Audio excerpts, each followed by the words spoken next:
ऐसी ही कुछ कृपा पाना चाहते हैं तो राम की होगी। सिर्फ कथाएं सुनने से काम नहीं चलना, बार बार। अच्छा, कई लोग यहाँ ऐसे बैठे, महाराज जी 3-4 बार कथा सुन ली, कुछ तो हुआ नहीं, कान बड़े नहीं हुए, नाक भी बड़ी नहीं हुई, ज्यों के त्यों हैं, जैसे सब लोग रहते वैसे हम रहते हैं। उल्टा और आपत्ति विपत्ति ज्यादा आने लगी। ये सबका नॉर्मल प्रश्न है। जो महाराज जी बुरा करते हैं वो बहुत सुखी रहते हैं, बहुत गंदे लोग हैं वो बहुत प्रसन्न रहते हैं। हम माला जब से जपने लगे, हनुमान चालीसा पढ़ने लगे, और क्रोध आने लगा, लुगाई और लाल हो जाती है, गुस्से में भयंकर द्वंद्व युद्ध मचा हुआ है। इसका कारण क्या है? सुनो, आज की कथा बहुत इंपॉर्टेंट है आपके लिए। आप मानते हैं कि जो बुरा काम करता है वो प्रसन्न है? हाँ या ना? Yes, okay. आप मानते हैं कि जो भगवान का भक्त होता है वो बहुत दुखी रहता है? Yes, okay. इसको ऐसे समझो, जो भक्त नहीं है उसने पूर्व जन्म में, इस जन्म में जितने पुण्य किए हैं उसके पुण्य उसके जीवन में ट्रांसफर कर दिए जाते हैं। इसलिए वो जितना भी बुरा करता जाता है उसका बाल बांका, लेकिन जैसे ही पुण्य खत्म होते हैं वो हमेशा के लिए मिट जाता है। जो धर्मात्मा होता है, जो धर्म पर चलता है या चलना प्रारंभ करता है, उसके जीवन में संकट और विपत्ति क्यों आती है? इसके 2 कारण हैं। प्रथम कारण, उसी बालक को घर की चाबी सौंपी जाती है, उसी बेटी को घर की जिम्मेदारी सौंपी जाती है जो संभालने लायक होता है। राम जी अपने भक्त को जीवन में दुख आते भी हैं भक्त के जीवन में, तो राम जी उन संकटों से लड़ने की क्षमता भी देते हैं। और दूसरा कारण, जो भगवत भक्त होते हैं भैया, उनके जीवन में संकट उनके पूर्व के इस समय के किए हुए पापों का दुष्परिणाम जीवन में होता है।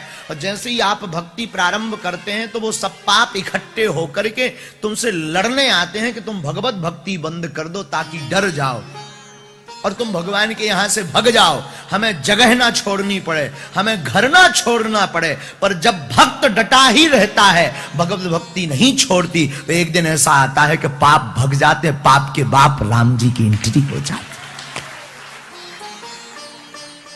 और अगर आप डर गए तो आपके जीवन में राज पाप का रहेगा, और पाप बुरा कर्म करवाएगा तो कुछ दिन तो तुम्हें बहुत आनंद आएगा, अरे बुरा करने से बहुत फायदा है, हमारा बाल बांका नहीं हो रहा है, हम कितने आनंद में, हमारा जलवा है, लोग हमारी बात मान रहे हैं, लोग हमारे नीचे बैठ रहे हैं, ऐसा प्रतीत तो होगा। लेकिन बहुत जल्दी आप अपने साथ साथ अपने पूरे वंश का विनाश करवा लेंगे। ये दुष्परिणाम, और ऐसे कितने प्रमाण ना दें हम आपको। रामचरितमानस का रावण कितना पापी नहीं था, कितना बड़ा धर्मी नहीं, बहुत दिन तो बहुत प्रसन्न रहा ना, कितना प्रसन्न। चलत दसानन डोलत अवनी, चलत दसानन डोलत अवनी, चलत दसानन डोलत अवनी, चलत दसानन डोलत अवनी। श्री राम जय राम, जय जय राम, श्री राम जय राम, जय जय राम। बोलो श्री राम जय राम, जय जय राम, श्री राम जय राम, जय जय राम। जब रावण चलता था तो पृथ्वी डोलती थी, रावण का इतना प्रताप था कि बड़े बड़े देवता रावण के सामने नतमस्तक थे। पवन देव, पवन जानते हो, हवा, पवन देव रावण के घर पर झाड़ू लगाते थे। वरुण देव, जल के देवता, रावण के घर पर पानी भरते थे। काल, जिसको सब डरते हैं, काल यानी मौत, काल यानी समय, काल यानी जिससे सब डरते हैं, वो काल रावण के यहां पर सिरहाने बंधा हुआ था। शनिदेव, जिनको कौन नहीं डरता, सब डरते हैं ना। वो शनिदेव भी रावण के यहां उल्टे लटके थे। उल्टे, सीधे भी नहीं, उल्टे। उल्टे समझ रहे हो ना? सिर नीचे, पैर ऊपर, टांग ऊपर।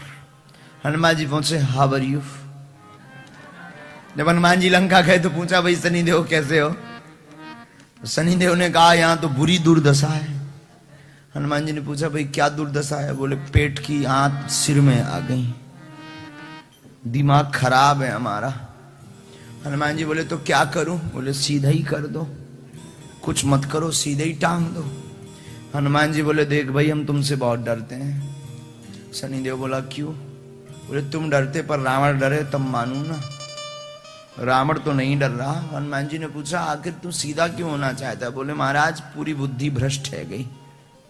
मतलब? बोले, पेट की आंतें खपाड़ में आ गई। अरे भाई, तो तुझे उल्टा क्यों लटकाया? बोले, उसके सामने सीधा रुकना मुश्किल।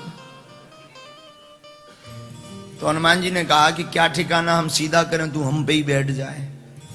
तूने अपने गुरु जी को तक नहीं छोड़ा। शनिदेव के गुरु कौन है? शंकर जी। एक बार शंकर जी पे भी हमला ठोक दिया था। तो बोले, भाई क्या ठिकाना, तुम हम पे भी हमला ठोक दो।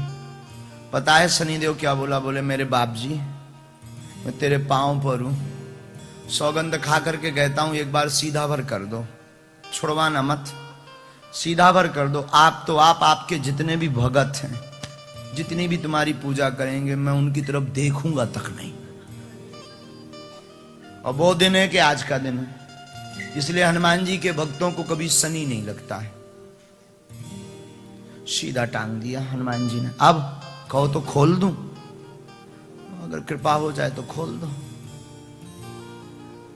तो सबसे खतरनाक ग्रहों में न्याय के देवता कौन है? शनिदेव। लेकिन उनको भी रावण कैसे टांगे हुए हैं? उल्टा।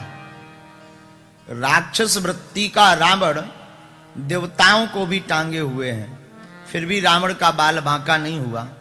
लेकिन जब साहब पुण्य के दिन पूरे हो गए, धर्म पूरा उसका नष्ट हो गया, सत्कर्म उसके शून्य हो गए, तब समूल पूरे परिवार सहित उसका विनाश हुआ। यह परिणाम है पाप का, बुरे कर्म का। तो आप भी अगर चाहो तो कथा सुनना बंद कर सकते हो, बुरा कर्म शुरू कर सकते हो, लेकिन उसका परिणाम यह है। कंस कितना बड़ा बलवान नहीं था। अब इसके ठीक विपरीत देखो विभीषण जी। विभीषण जी कहां रहते हैं? लंका। लंका मतलब यूं मान के चलो, विचित्र स्थिति। जिमि दर्शनन महो जीव बिचारी, सुंदरकांड में आया है। जैसे दांतों के बीच में जीव रहती है, वैसे ही विभीषण जी लंका में राक्षसों के बीच में रहते थे। लेकिन क्या विभीषण जी की भक्ति छूटी? विभीषण जी ने भक्ति छोड़ी? कितने उत्पात नहीं हुए विभीषण जी के ऊपर। रावण ने राक्षसों को भेजा, स्वयं भी डांटा, पद से निष्कासित किया, राज्य से विलग किया, लात भी मारी। लेकिन क्या विभीषण जी ने राम जी की भक्ति छोड़ी? उसका परिणाम क्या हुआ? रावण का विनाश हुआ और विभीषण जी लंका के राजा बने। तो अगर आपके दिमाग में अभी भी ये बात भरी है कि बुरे काम करने वाले तो बहुत प्रसन्न रहते हैं, तो प्लीज गो, आप कर सकते। हमारी अंग्रेजी नो प्रॉब्लम। अगर आपको लगता है तो आप कर सकते हो, लेकिन उसका परिणाम हम आपको बता चुके कि क्या होगा। हम साधु यही कहेंगे, किसी भी परिस्थिति में तुम इंग्लैंड की धरती पर रहना, किसी भी देश में रहना, सब काम करना, पर राम को मत छोड़ना। और आप राम को प्रभाव में मत मानना। भगवान की भक्ति प्रभाव का विषय नहीं है मेरे पागलों, भगवान की भक्ति तो स्वभाव का विषय है।